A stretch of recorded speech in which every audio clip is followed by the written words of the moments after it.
Dallas Mavericks owner and internet pioneer Mark Cuban fired up about the recent Facebook fiasco, where many small investors got the short end of the stick. On his website, Cuban wrote this: "Say goodbye to the individual investor on Wall Street. Whatever positive impression they had of the IPO market and the stock market in general, it was just torched to the ground." All right, time to bring out our panel of financial experts to weigh in on this and take your questions. Lance Roberts, CEO of Street Talk Advisors, Keith Springer, president of Springer Financial Advisors, and Robert Fragrasso, chairman and CEO of Fragrasso Financial Advisors. Thanks to you all for coming in tonight. Really appreciate it. Lance, I'll start with you to make it easy here, left to right. Does Cuban have it right? I mean, should individual investors, given what happened with Facebook, should they be staying away from the stock market? Well, I think it's already happening. I mean, if you take a look at the record number of outflows out of equity mutual funds over the last really 2 years, you're seeing more and more investors really kind of becoming disturbed about the impact of the market on their finances. Two major bear markets since 2000 has wiped out a lot of personal wealth and people getting ready for retirement. They're getting to the point they just don't want to take the risk. Don't want to take the risk. And Keith, we got, I don't know if it's a tweet, I think it's a tweet.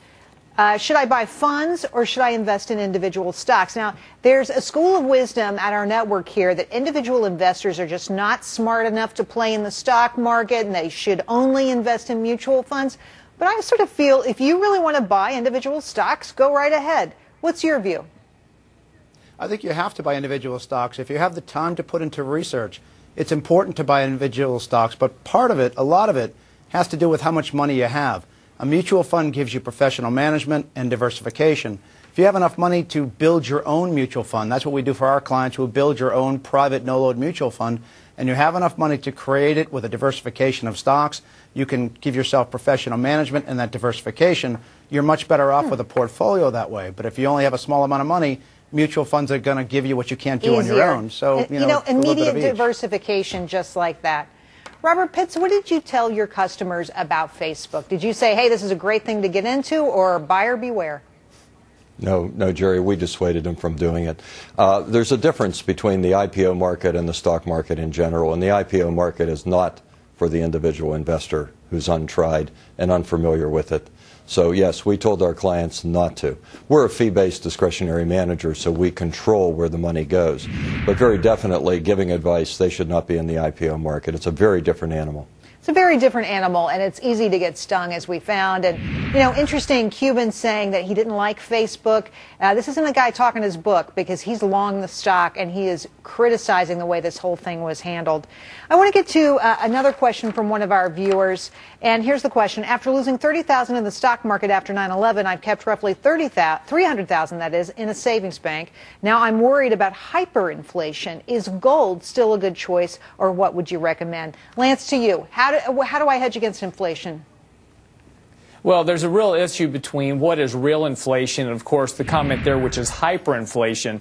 We're not going to have hyperinflation anytime soon simply because of the massive number of deflationary pressures that we have between high levels of unemployment, declining wages, and, of course, the still really weak home prices that are still potentially declining here. So inflation isn't going to be a problem in the short term, but we are seeing cost of living go up in terms of food and energy and utility costs. So money market accounts yielding basically zero aren't a good option. Gold isn't a good option either because it provides no income in terms of a hedge, but it's a psychological play against inflation. So if you can find really short duration fixed income funds, those tend to provide a little bit better yield to help offset some of the inflationary risk. All right, while still let's get a few more people in here. Keith, what do you say? How do I hedge against inflation? Everybody's worried about it. The government's pumped a ton of money into this economy. At some point, you got to think we're going to have some inflation. What do I do?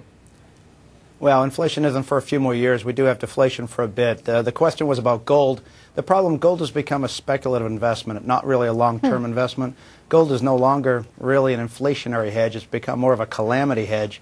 Or a play on the currencies. So I wouldn't Robert, invest do you in agree? gold as I'm hearing no, don't buy gold. What do you say?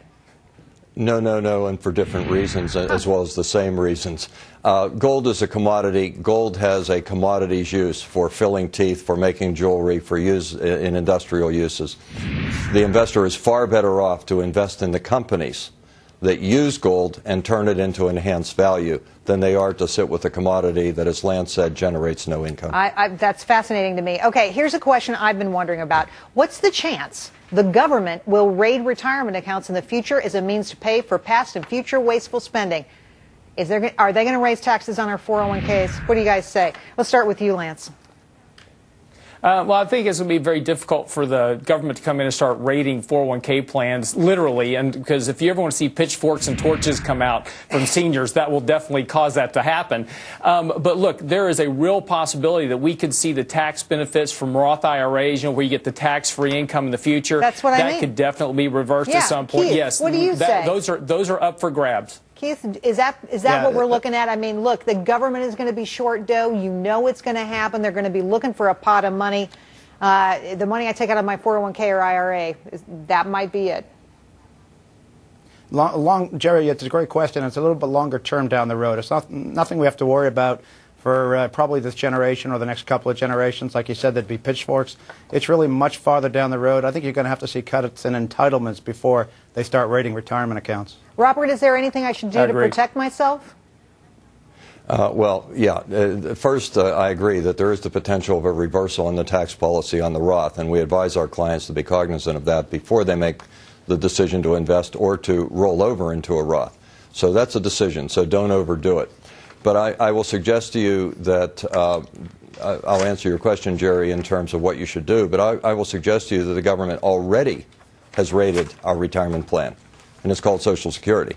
Because Social Security is invested in only one investment, and that is U.S. Treasuries. Wow. So we have an IOU for our debate, deposits. though. That's a whole other debate we don't have time for. But you guys are coming back. Keith, Lance, and Robert, stick around. The panel's going to take more questions after the break. Don't forget to tweet me your questions at Jerry Willis FBN or write on my Facebook timeline. We'll be right back.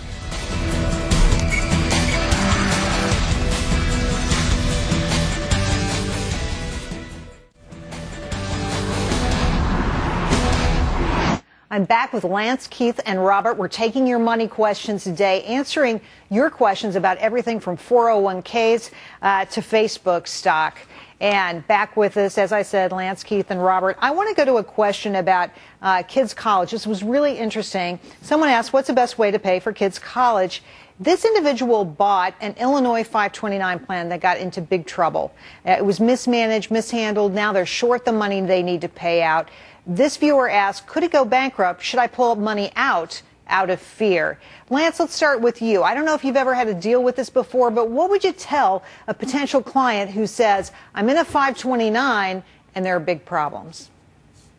Well, I tell you, I haven't liked 529s for really the last 10 years. They were designed wrong when they were put together. They were built on a buy and hold strategy as we were moving into a secular bear market. They were never destined to work well, and they haven't worked well for a variety of reasons. One, primarily, people don't contribute near enough to the college plan to actually make it functionally work over time. So that's the first point. But the best way to save for college, honestly, is to use either one of the prepaid tuition plans, like in Texas, where I am. The Texas Promise Fund works very well. You buy basically the semester credits that you want. You can buy 4 years of credits. It's paid for no matter what the costs are when your kids go to school. And you pay in like today's dollars, right? You pay in like today's dollars instead of paying future costs, which knocks out that huge inflation. Keith, let's get you in here. What's the best way to pay for college? I think 529s, if they are designed correctly, the tax implication, the tax benefits are enormous, and they really do work if you do put enough away. If a parent puts enough away in a 529 and it grows for the tax benefit alone, it will be there for the child. Robert, do you agree? You know, as they're destined. Robert, do you agree? Jerry, there are two kinds of 529 plans, and Lance hit on both of them. The prepaid plans, and I'll take a different position, are not good, in my opinion, because they're simply crediting the rate of inflation in education. Call it 5% on average. That's the max you're going to get. So you're paying today's cost and hoping that it'll be a lot more expensive in the future. By contrast, investing in a diversified asset-allocated portfolio of mutual funds, and every state has them, will give you the opportunity that any portfolio will give you, bonds and stocks in those funds. So that's what we suggest. And to our clients. And when the money comes out, it comes out tax-free if it's withdrawn properly. Interesting That's stuff. I love it when you benefit. guys disagree. So you can hear three intelligent people take different views on, a very important question for a lot of American families. Here's another important question that I am personally considering. I would like to know if a vacation home is a good investment. And go beyond that, Lance, when you hit this. It's not just is it a good investment, but how do you make it a good investment? Well, I don't think buying a vacation home right now is a good investment, simply because people are still buying homes thinking that they're going to appreciate in value over the next 5 or 10 years, and they can sell it at some point down the road and just make a whole lot of money. The reality is that we have just blown the biggest real estate bubble in history, and it could be a very long period of time before we see prices increase, even at the rate of inflation, simply because of the overhangs that exist. So I think it's very important to understand that if you're going to buy a vacation home, A, you're paying cash for it, and B, it's really simply just that. It's excess discretionary spending in a house that you really are just going to enjoy for the sake of having a vacation home. If that's it, you've got the money for it, it's great. But don't look at this and say this is going to be a profitable investment in 10 years, because it likely won't be. Keith, agree or disagree? Well, a little bit of both, because vacation homes, if it's something special, I agree. I advise people to buy them. If it's on the ocean, on a lake, maybe something belongs to your family, or in a retirement community, those continue to do very well. But I think property and real estate continue to decline. Baby boomers are retiring, and let's face it, they're passing away fast. I think they get cheaper down the road. You think they get cheaper? Yep. Robert, what do you say? I think there are two answers to this question, too, and it depends on the purpose. A vacation home is not an investment at all. I agree with Lance on that. And it's not, if you're going to buy one, this is a good time because the price is depressed. Because it makes no sense to tie up that much capital when you could take the dividends and interest from your portfolio and go rent anywhere you want, when you want, and still have the capital. On the other hand, when it does make sense is if you want to retire there and you don't care about the resale value, and in the meantime, the rental income will help you pay for that piece of property, it could make sense. All right, so because a lot of people are going to be I agree retired with. a long, long time. Lance, did you want to say something else? No, I just said I agree with that. That's a very good point. Fascinating stuff. Okay, let's talk about small business, financing a small business. What's the best way to finance a new small business when you have little capital? Guys, you have some secrets there for finding ways to bankroll your best business idea? Lance?